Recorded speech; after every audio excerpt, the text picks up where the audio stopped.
Lord of the Rings is a perfect example of modern mythology, written by war veteran and Catholic disciple J.R.R. Tolkien. It is a story that has captivated the hearts and minds of people from every walk of life for decades. Since the films were made, however, Peter Jackson has created one of the most famous scenes in cinematic history that has tear-jerked audiences in a way so profound, I had to ask why. What if I were to tell you that the reason for its profound nature is because it brings the spirit of the Osiris myth to the big screen? The two pieces of mythology, millennia apart, complement each other perfectly and teach us some of the most important messages even in contemporary society today. The scene we will be discussing is at the end of the trilogy, so if you haven't seen The Lord of the Rings, I would advise you to do so before we continue. Now, at the end of the Return of the King, when the free peoples of Middle-earth have vanquished corruption and evil embodied by Sauron and his slaves, we are met with the coronation of the true king of Gondor and Arnor, Aragorn. During this coronation, something mystical occurs, as when Aragorn is presented with the four hobbits of the Shire, Samwise, Frodo, Merry and Pippin, they bow before him, to which Aragorn responds, "My friends, you bow to no one." I encourage you to seek a link in the description of this video to refresh your memory, as it is not only beautiful as a scene, but will also help for context during the remainder of my analyses.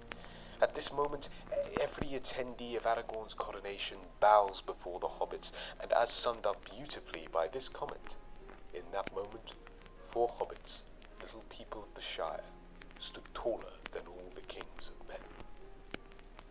So what does this have to do with the myth of Osiris? Well, in a brief summary, the famous ancient Egyptian myth tells a tale of Set, an antagonist who covets dominion and power, much like Sauron, who plots to murder his brother Osiris and seek the throne of Egypt. He succeeds due to Osiris' old-fashioned arrogance, and once Osiris descends to the underworld, Horus, the sun, who famously possesses the power of foresight, rises to defeat Set and free Egypt, but in doing so, he also decides to travel to the underworld and rescue his father, gifting him one of his eyes, so that he and his father may rule again in harmony, restoring attention to the old corpus of wisdom. In Return of the King, when Aragorn bends to the hobbits, he embodies all of the kings of the past. His bloodline runs through him. And thus, all of the kings of men do kneel before the hobbits. Why is this significant in relevance to Horus bringing forward the wisdom of the past with the gift of his foresight? Because the hobbits are the archetype of everything that defeated evil.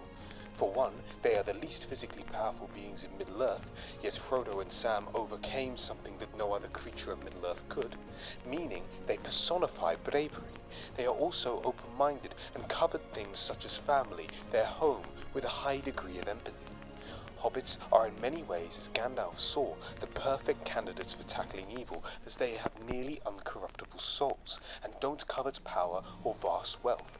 As Aragorn kneels, he gestures that going forth, this shall be the new moral archetype the people of Middle-earth aspire to, thus bringing about the Fourth Age as he rules with his forefathers and banishes the traits of previous kings that brought about such evil. Importantly, Aragorn sings the song of the first king of Gondor, Elendil, at the start of his coronation, displaying that he is taking on new wisdom as he kneels, but he also takes forth the spirit of Osiris, his forefathers, meaning this new age will be a fusion of past wisdom, whilst the new spirit of Horus lets him learn to be a better king.